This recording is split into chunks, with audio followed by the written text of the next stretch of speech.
Yo, it's your boy AJ. I'm here with Rage. The Hawks just owned the Miami Heat in the play-in game. They're about to play the Celtics next round. We're gonna break it all down. Make sure you hit the like button, subscribe. You're now tuned in the Hoops World. Hoops World. James. Right here, the king is like, hey, guess what? I'm still the king. I hit the streets just to get a bag. I pack, he got toe tagged. I punched the nigga for shorty. I'm John Woo with the 40. You not gang, no the homie. Don't blow me, no, you don't know me. Gang shit, members only. You wasn't there, I was lonely. You wasn't there, I was lonely. Dog nights, blicky on me. I was just stacking my commas up. Head down, trying to run it up. These niggas be steady, be clocking me. Like. Wow, man. Who knew? And the Hawks tonight went into the Miami Heat. They went into their home. They went to South Beach, bro. They went down to South Beach and took care of business. Yeah, they took care of business tonight, man. Man, this was a game. I mean, it looked like the Hawks had control. Well, we'll start in the first quarter. They got up to a hot start.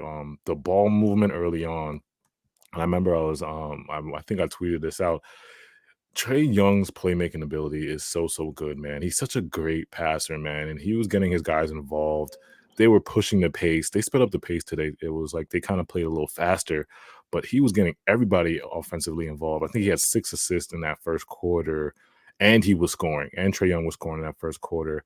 Butler struggled on early. He was really bad, and the Hawks led after the first quarter 36-27. Second quarter comes, and they just continue that. I mean, and we got to talk about Clint Capella tonight, bro. Clint Capella was a beast on the offensive boards, man. Unbelievable. Talk about the second quarter and the dominance the Hawks continue to show, because they were up 53-36 with 6 minutes left in the second quarter. What was your view of the game at that point, bro? It's insane when you watch this game, because it's like, yo, you look at the stats, and Clint Capella had 21 rebounds tonight. He had 13 defensive and 8 offensive rebounds. When we go into the rebound stats, the Hawks overtook the Heat in rebounding 63-39. You can't win a game like that, bro. And the Hawks had 22 offensive rebounds to their 6. Oh, it's interesting, because it was like, you look at that, and it was just like, a lot of the Hawks buckets too, you got a rebound, you got some second chance points, rebound, second chance points, rebound, second chance points. And it's like, yo, it's like, wow, because it was like every time they miss a shot, they have their second chance, and the Heat were getting destroyed. Yeah. You can't let that up. I mean, 63-39. Yeah, bro. And Bam really had no answer for Clint Capella at all. Yeah. And they don't have any backups. Like, Cody Zeller's not going to do it. I'm sorry. Yeah, and the Heat made a small run in the end of that second quarter, 9-0 run, but it still wasn't enough in the first half. So at halftime, it was 65-50. The Hawks shot 46 from the field, and the Heat shot 38.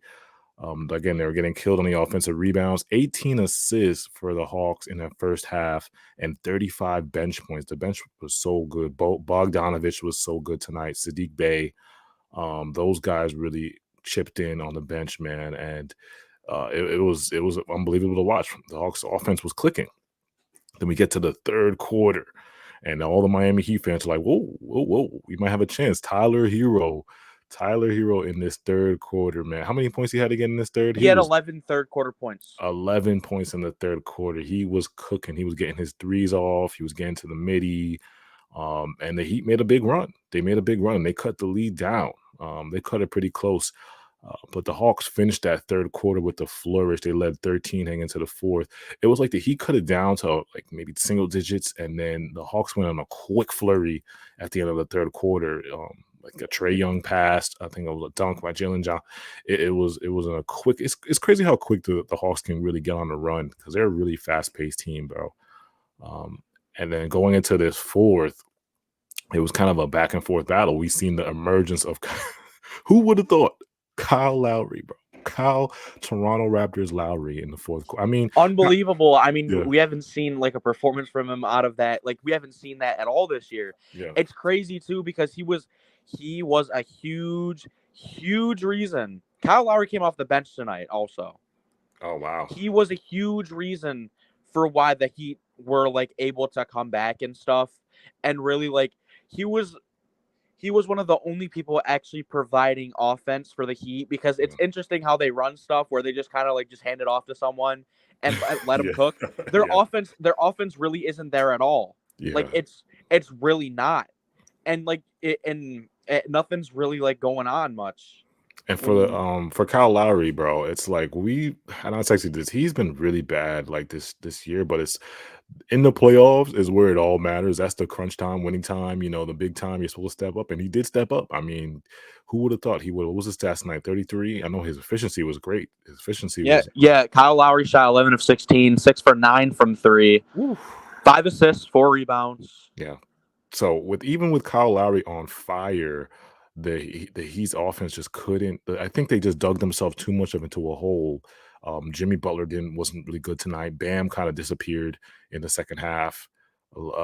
It wasn't good. They dug themselves too much in the hole for them to. And they couldn't get rebounds the whole game. They weren't able to get rebounds. It was like killed them every time they were coming back, it would every time it maybe cut it down to 6 or 5 or whatever the case may be. The next Hawks bucket, like they weren't able to hit anything, but what were they able to do? Get second chance points. They weren't a lot of the time they weren't insanely converting on their first chance shots. Yeah, bro. I mean, it was like I said, they had 63 rebounds. Trae Young had 8 rebounds tonight. 63 to 30. If you're getting out rebounded by what 20 plus, that 30 plus. Come on, bro. You 24. You're getting out rebounded by 24. You can't win it. You can't expect to win a game when you get rebounded that bad, bro. Because every defensive stop, I feel like the Heat would get, it would be just Clint Capella, John Collins in the fourth quarter getting rebounds, and it'd be completely negated. Miami Heat, honestly, like defense wasn't horrible. It wasn't, but you can't get rebounds, and if you can't do that, you're not gonna be able to win that game. You can't. Yeah, you can't do it. Yeah, so the Hawks ended up packing up the Heat in the fourth quarter. Again, Trae was really, really good tonight, man. I loved how Trae Young just controlled the place. He was assisting. He had points. All right, we'll start from the Miami Heat's perspective. If you're a Miami Heat fan right now, you're definitely concerned because this offense is very, very concerning. If Jimmy can't give you this decent production, if Bam can't give you production, if Kyle Lowry is your best player, you got to be extremely worried. you got to be second guessing what you're doing as an NBA team. Like it's nothing against Kyle Lowry, but he hasn't really been good. And you have Jimmy Butler, and he wasn't really a huge factor tonight. I mean, 9 of his points were off of free throws, and he went 6 of 19 from the field. Yeah, bro. And you're lucky to have Tyler Hero, but he wasn't really converting from 3. And in general, it's like there's not really any offense being run. Like there's no one like really. You don't in that starting lineup, right? You really don't have much of facilitating at all. You're just kind of dumping it down to Jimmy Butler, dumping it into Tyler Hero, and hoping something works. We've seen time and time again as NBA fans and watching our favorite team, ISO will not work against solid teams. It won't. Yeah. And if you're going to do that and players are off, you're not going to win. Especially like sometimes ISO will work, but you can't do it the whole game, especially if your players aren't hitting. Yeah. So can the Heat actually beat Toronto or Chicago? I don't know, yeah, bro. I don't really know. If so, say the Heat play who's the better matchup for the Heat? For example, it's gonna be a shit off, honestly. Like it's gonna be a bunch of 3-pointers, 3-pointers miss. It's gonna be ugly. It's gonna be ugly, man. I expect the Heat to come out of that though. But in terms of the Bulls, I think they can play solid defense. And if you're able to like figure out Levine and DeRozan, I think you'll be okay. You need Jimmy to have a better game. Tyler Hero was good, but the problem is you need to rebound also, and you can't expect Kyle Lowry to do this every game. You can't. Yeah. You can't. So you gotta figure that out, and you need better 3-point shooting. You shot 32% from the 3-point line.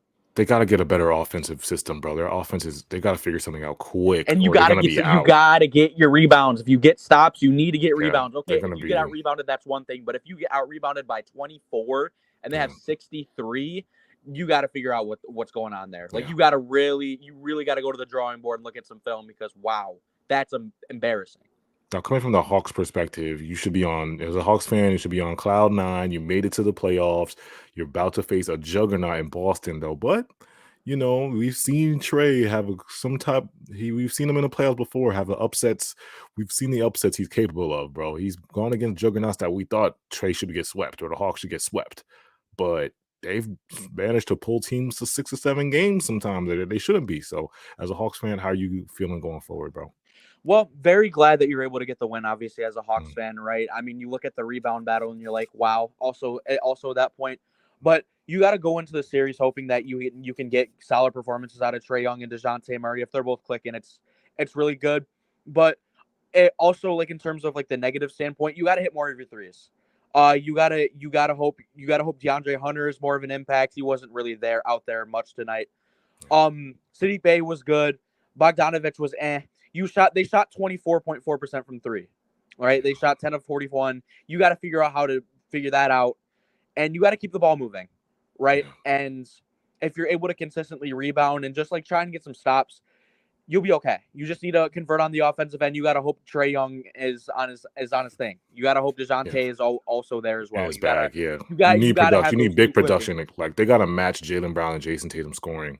Trey and DeJounte, because those guys are gonna get buckets. We've You seen it gotta click. before. You have to click as an offense. Yeah. You gotta do it. Yeah. Appreciate you guys for tuning in. We'll be back with another breakdown of the other play-in game, and then we'll have another playoff preview again because we didn't know we did another playoff preview, but we're going to do some more content. Make sure you guys hit that like button. Follow us on Instagram and TikTok at Hoops World Zero. Appreciate you guys.